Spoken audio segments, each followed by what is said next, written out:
सभी दर्शकों को मेरा नमस्कार। संस्कृत व्याकरण के कारक प्रकरण पर व्याख्यान श्रृंखला चल रही है। उसी संदर्भ में कर्म कारक पर हम चर्चा कर रहे हैं। पूर्व व्याख्यान में मैंने आपके सामने कर्म कारक की परिभाषा और उसकी व्याख्या प्रस्तुत की थी।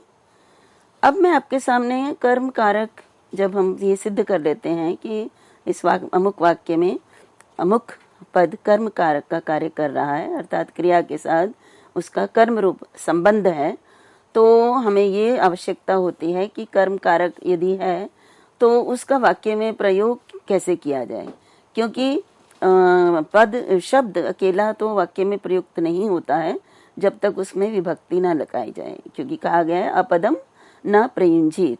तो फिर कौन सी विभक्ति लगाएंगे वाक्य में जिससे कि ये बोध हो कि ये कर्म है। तो इस संबंधित अब सूत्र मैं आपके सामने प्रस्तुत करूंगी। और सूत्र है हमारे सामने कर्मणि द्वितीया। और इस सूत्र की यदि हम वृत्ति देखें तो इस वृत्ति में भट्टोजी दीक्षित ने लिखा है अनुक्ते कर्मणि द्वितीया स्यात्। इस सूत्र में तो दो ही पद हैं, कर्मणि और द्वितीया। और परंतु यहाँ पर जो पूर्व सूत्र मैंने आपके सामने लिखा है, अष्टाध्यायी के द्वितीय अध्याय का पहला तीसरे पाद का पहला सूत्र है, और वो सूत्र है अनभिहिते च, और उसी क्रम में ये दूसरा सूत्र है कर्मणि द्वितीया, जो कि दूसरा उसकी संख्या है। तो इसलिए जब हमने कहा अनुक्ते कर्मणि द्वितीया, तो अनुक्ते ये अनभिहिते, इस सूत्र में जो अनभिहिते पद है उसकी अनुवृत्ति हो रही है।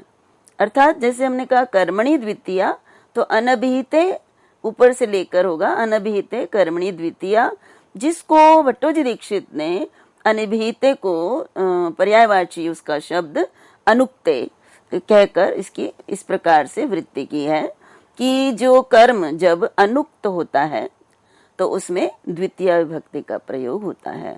तो यहाँ पर उक्त और अनुक्त क्या होते हैं? अनुक्त अर्थात अनभिहित, जिसको अनुक्त कहा गया है, तो इसको हम किस तरह से समझेंगे?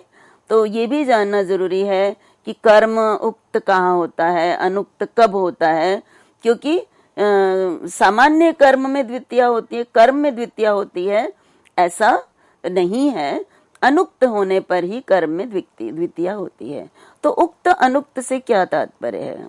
तो उक्त का अर्थ होता है कि क्रिया के द्वारा जो उक्त हो, अर्थात क्रिया जिसके अनुसार चलती हो, अर्थात क्रिया में जो प्रत्यय इत्यादि लगते हैं वो प्रत्यय इत्यादि जो वो जिसके भी अनुसार, क्योंकि वाक्य में कर्ता और कर्म इन दो के अनुसार क्रिया चलती है। जैसे एक सूत्र है लह कर्मणि च भावे च, कर्म के भी, उस सूत्र के को समझना यहाँ पर आवश्यक है कि जो लकार होते हैं, लकार में जो लट इत्यादि लकार हैं, उनमें जो तिंग प्रत्यय होते हैं, ये किस में लगते हैं, अर्थात किसके अनुसार लगते हैं? तो उसमें कहा कि जो सकर्मक धातुएं होती हैं उनसे तो कर्ता और कर्म में होते हैं, अर्थात या कर्ता के अनुसार होते हैं या कर्म के अनुसार होते हैं लकार। और जो अकर्मक धातुएं होती हैं उनसे अकर्मक क्रिया के साथ जो लगता है वो भाव में जो है वो लगते हैं प्रत्यय, लकार आदि प्रत्यय। तो इसका तात्पर्य हुआ कि जो तिंग आदि जो हैं क्रिया के साथ प्रयुक्त होते हैं वो कर्ता के अनुसार, कर्म के अनुसार या भाव के अनुसार। ये भाव के अनुसार क्या होता है? अकर्मक धातुओं से भाव के अनुसार, इसका तात्पर्य भी समझना अनिवार्य है कि धातुएं दो प्रकार की होती हैं, एक होती हैं सकर्मक और एक होती है अकर्मक। अब सकर्मक क्रिया या सकर्मक उसे कहते हैं जिसमें कि फल और व्यापार दोनों के जो हैं भिन्न भिन्न, क्रिया का फल और क्रिया का व्यापार करने वाले दोनों भिन्न भिन्न हों, वो सकर्मक कहते हैं। अब देखिए, किसी भी क्रिया के दो प्रयोजन होते हैं। एक तो क्रिया होती है, की जाती है, और एक उस क्रिया से प्राप्त होने वाला फल क्या है। तो यदि फल किसी को प्राप्त हो रहा है और क्रिया व्यापार कोई और कर रहा है, तो व्यापार का करने वाला अलग होना और जो है फल का प्राप्त करने वाला जो भिन्न हो, तो वो क्रिया, वो धातु जो है वो सकर्मक कहलाती है। तो जो सकर्मक धातुएं हैं उनसे जो हमारे लकार हैं वो या तो कर्ता के अनुसार होते हैं, कर्ता में होते हैं, या फिर कर्म के अनुसार होते हैं। तो यहाँ पर इसको मैं कर्ता के अनुसार कब होते हैं, कर्म के अनुसार कब होते हैं, ये मैं अभी आपके सामने स्पष्ट करूंगी। पर इससे पहले जो दूसरी बात कही कि जो अकर्मक धातुएं हैं उनसे लकार भाव में होते हैं। अब भाव में होते हैं तो कहने का तात्पर्य है कि जैसे एक तो अकर्मक का मतलब समझना है कि अकर्मक मीन्स जिसमें व्यापार और फल दोनों ही एक ही पर हों, एक ही को प्राप्त हों, तो वो जो है धातुएं अकर्मक कहलाती हैं। तो उनमें अकर्मक धातुओं में जो हमारा लकार का प्रयोग होता है वो भाव में होता है। अर्थात इसके लिए नियम है कि सामान्य रूप से उसमें प्रथमा विभक्ति एक वचन का ही प्रयोग किया जाता है, चाहे किसी भी वचन में हो, किसी भी लिंग में हो। तो इस पे भी मैं आपको उदाहरण से स्पष्ट करूंगी।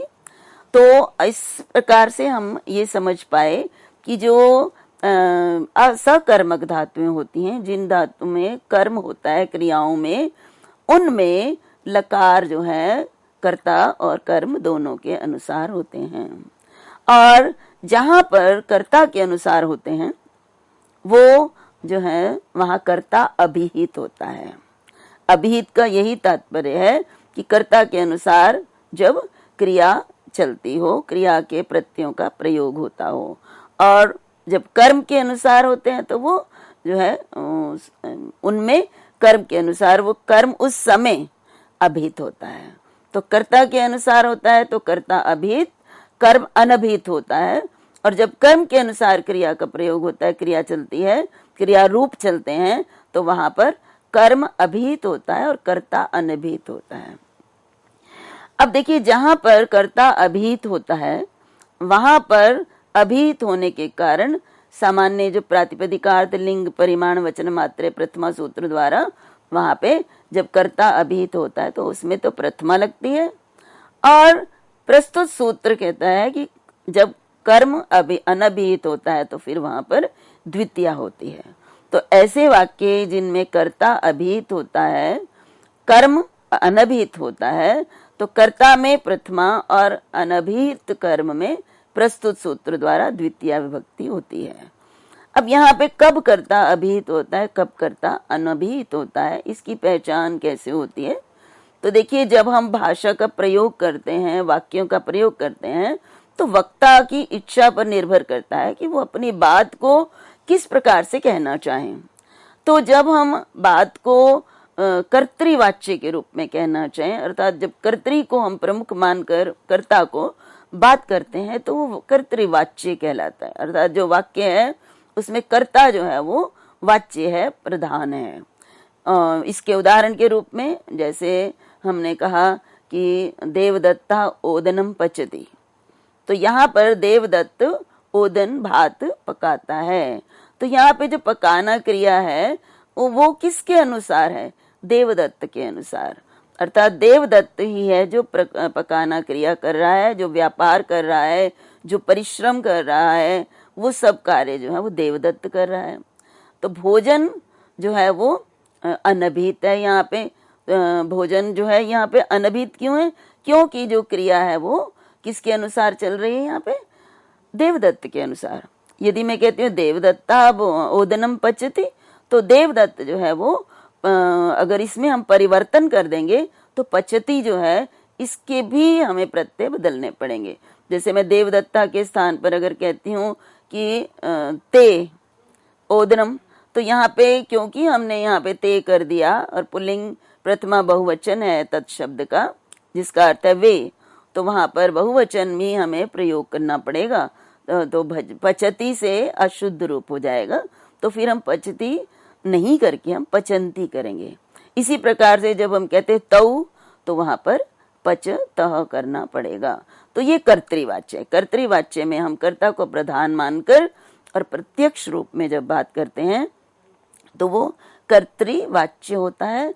तो कर्तृवाच्य में कर्ता उक्त होता है और कर्म अनुक्त होता है। तो हमें ये समझ लेना चाहिए कि कर्तृवाच्य में कर्म में द्वितीया होती है, क्योंकि कर्तृवाच्य में कर्म अनुक्त होता है। अब इसके विपरीत जहाँ पर कर्म उक्त होता है और कर्ता अनुक्त होता है, तो वहां पे उस प्रकार से किस प्रकार से होगा, तो ये इसको कहते हैं कर्मवाच्य। कर्मवाच्य अर्थात कर्म उक्त होना। तो कर्मवाच्य में कर्म जब उक्त होता है, तो मैंने अभी आपको पहले ही बताया कि जब उक्त होता है कर्ता, उसमें प्रथमा लगती है। तो जब कर्म उक्त होता है तो फिर द्वितीया विभक्ति का प्रयोग नहीं होता, प्रथमा लगती है। और जो कर्ता है उसमें तृतीया विभक्ति है, जो कि आगे के सूत्र कर्तृकरणयोः तृतीया सूत्र जो है उसमें हमें देखने को मिलेगा। तो इस प्रकार से कर्मवाच्य में कर्म उक्त होता है। जैसे हम यदि कहते हैं कि देवदत्त भोजन पकाता है, तो यहाँ पे देवदत्ता भोजनम पचति तो हमारा हो गया ये कर्तृवाच्य, क्योंकि देवदत्त के अनुसार पचन क्रिया हो रही है, उसमें समस्त रूप हो रहे हैं। लेकिन जब हम इसी बात को कर्मवाच्य में करते हैं तो देवदत्त के द्वारा भोजन पकाया जाता है। तो हिंदी में भी जब हम देखेंगे तो अब यहाँ पर कर्ता की नहीं कर्म वाच्य हो गया है। क्या पकाया जा रहा है देवदत्त के द्वारा? भोजन। तो यहाँ पच्यते का संबंध भोजन से है और ये कर्म वाच्य कहलाता है, जहाँ पर अब कर्म वाच्य रूप में या उक्त रूप में यहाँ पे प्राप्त होता है। तो इसलिए यहाँ पर फिर हम देवदत्त में प्रथमा न लगाएंगे, क्योंकि देवदत्त यहाँ पर अब अनुक्त है। तो देवदत्तेन हो जाएगा, तृतीया मैंने आपको बताया अनुक्त कर्ता में तृतीया होती है, कर्तृकरणयोः तृतीया सूत्र के अनुसार। और अब यहाँ पे क्योंकि कर्म उक्त है, तो जो उक्त होता है उसमें प्रथमा विभक्ति है, अनुक्त अर्थात अभीत, तो कर्म में प्रथमा होगी और क्रिया कर्म के अनुसार चलेगी। तो यहाँ पे जब मैं कहती हूँ भोजनम पचति, तो यहाँ पे हम जब इसको कर्ता के उसमें प्रथमा लगाएंगे तो कहेंगे भोजनम पच्यते। ये तो नियम है कर्तृ से कर्मवाच्य परिवर्तन करने का, ये एक अलग विषय है जिस पर चर्चा कभी बाद में की जाएगी। परंतु यहाँ पर जो पच्यते है वो ओदनम या भोजनम के अनुसार है।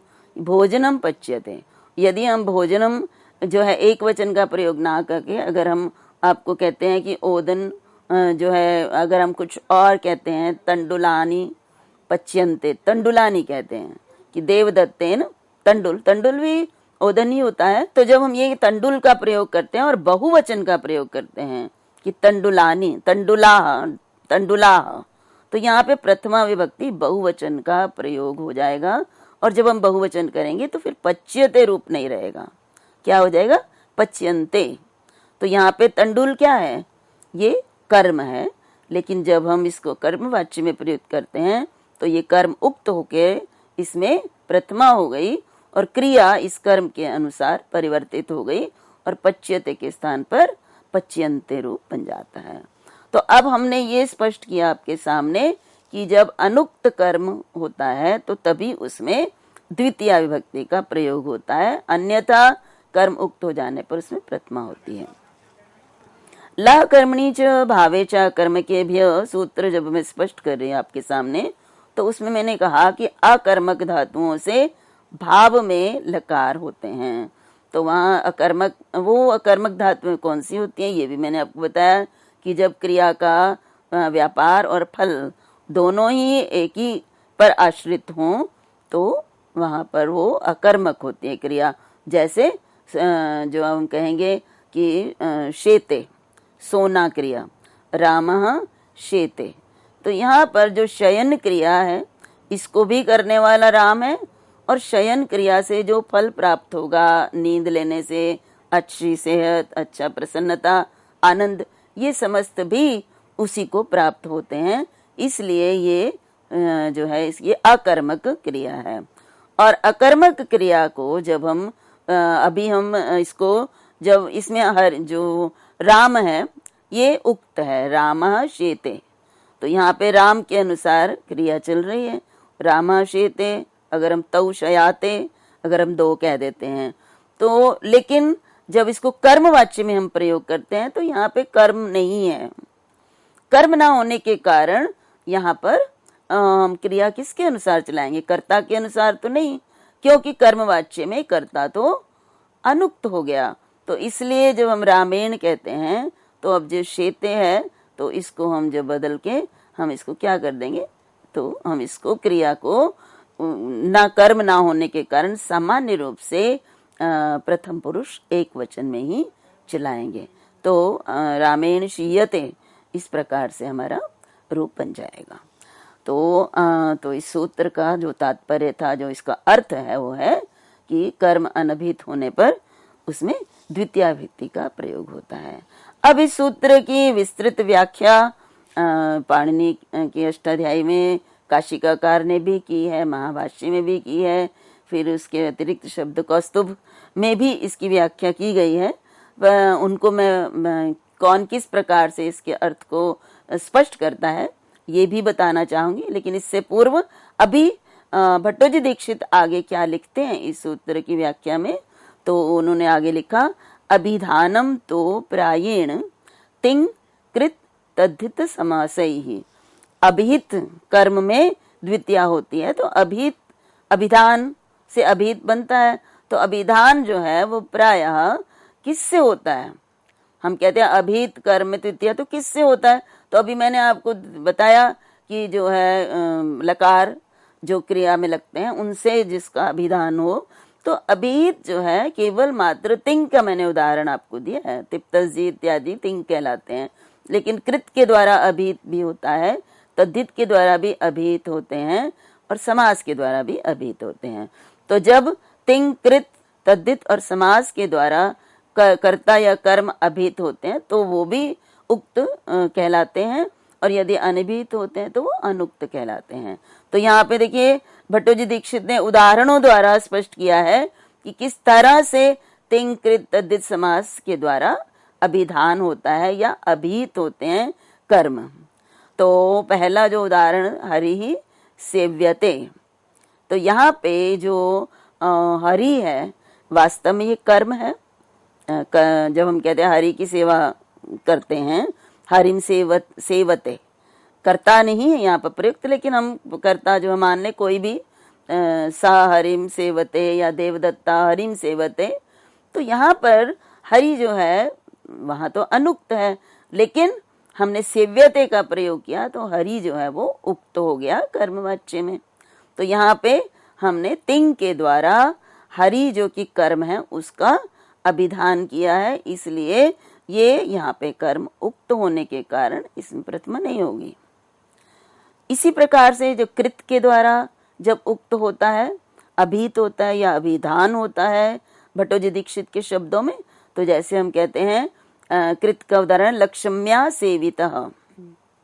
अब यहाँ पे हम यदि कहते हैं लक्ष्मीम, तो लक्ष्मी की सेवा की अर्थ है, अगर हम सामान्य करते हैं तो लक्ष्मी की सेवा की, परंतु जब हम कृत के द्वारा यहाँ पे त प्रत्यय तयोरेव कृतिक त खलर्था इस सूत्र द्वारा ये हमने कर्म में जब त प्रत्यय का प्रयोग किया है तो कर्म वाच्य हो गया यहाँ पे।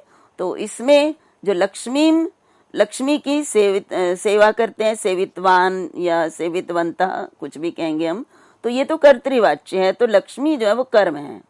लेकिन लक्ष्म्या सेविता, तो यहाँ पे जो जब हम कहते हैं लक्ष्म्या सेविता, तो यहाँ पे फिर क्या हो जाएगा, लक्ष्मी जो है वो क्या हो जाएगा, वो लक्ष्मी यहाँ पे करता है। देखिए यहाँ पे एक बार पुनः हम इसको विचार करेंगे कि यहाँ पे इस उदाहरण को किस प्रकार से दिया भट्टोजी दीक्षित ने और कैसे स्पष्ट किया जाए।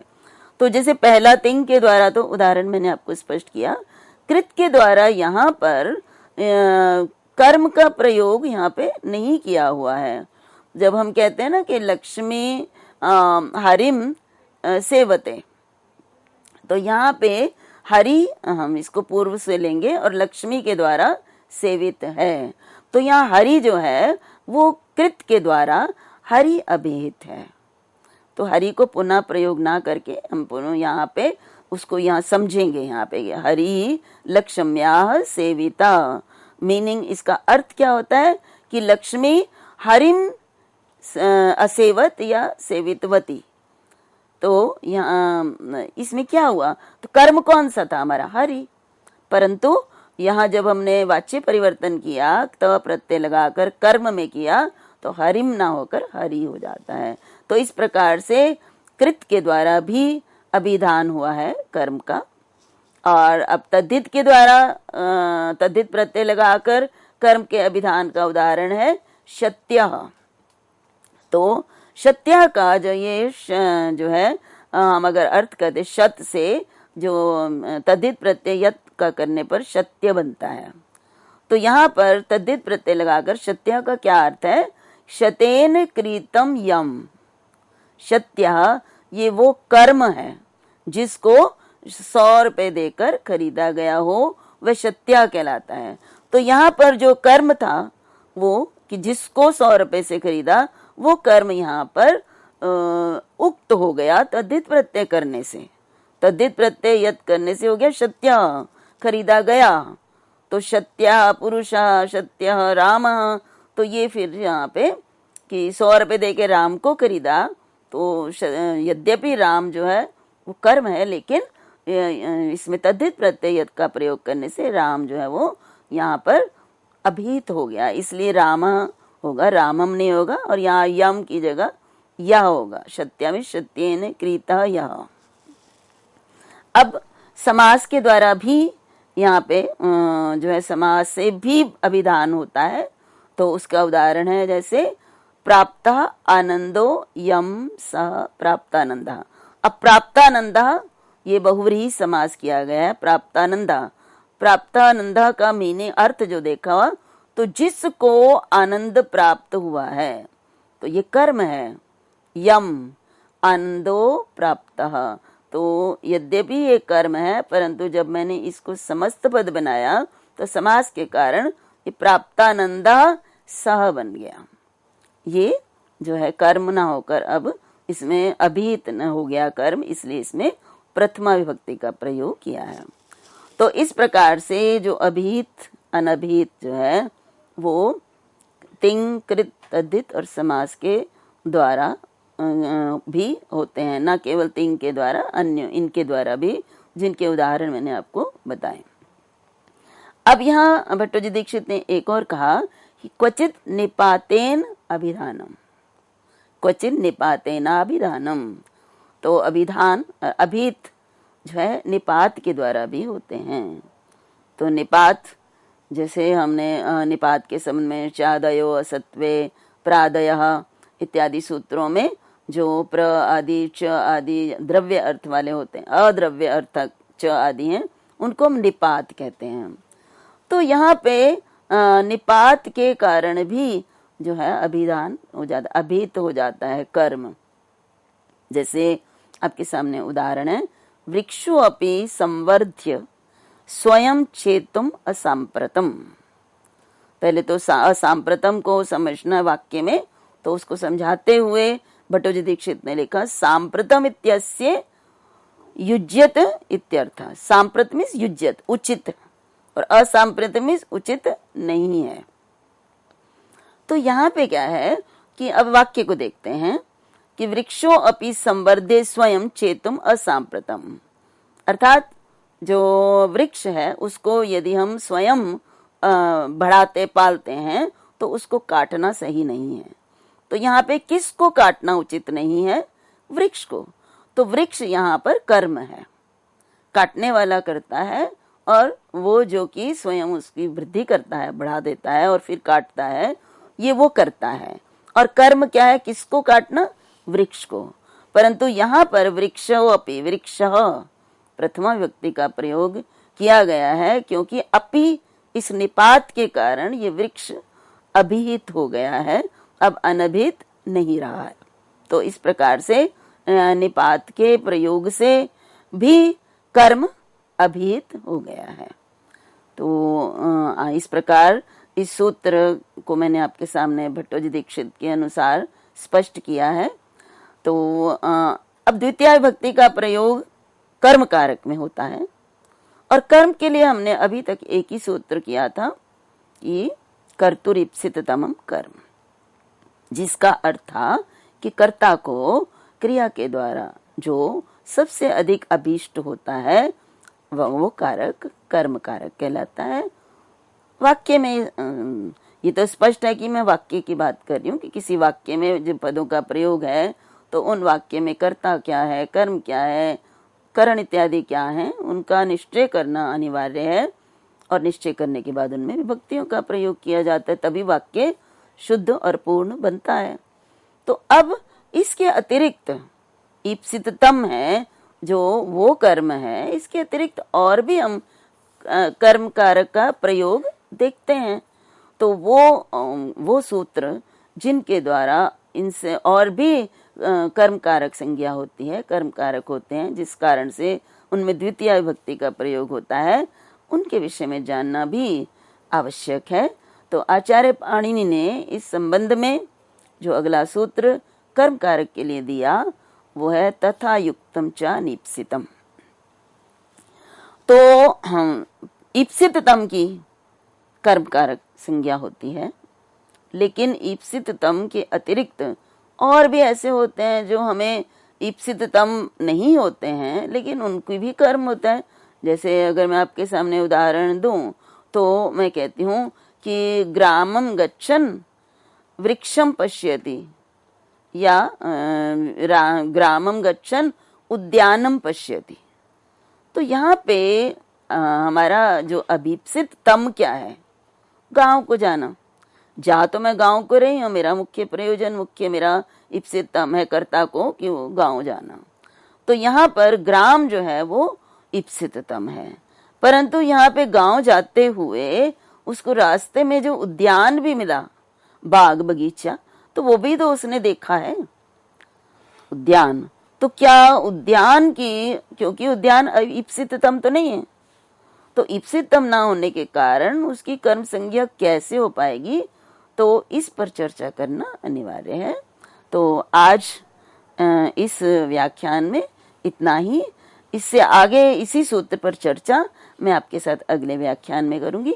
तब तक के लिए सभी को मेरा नमस्कार।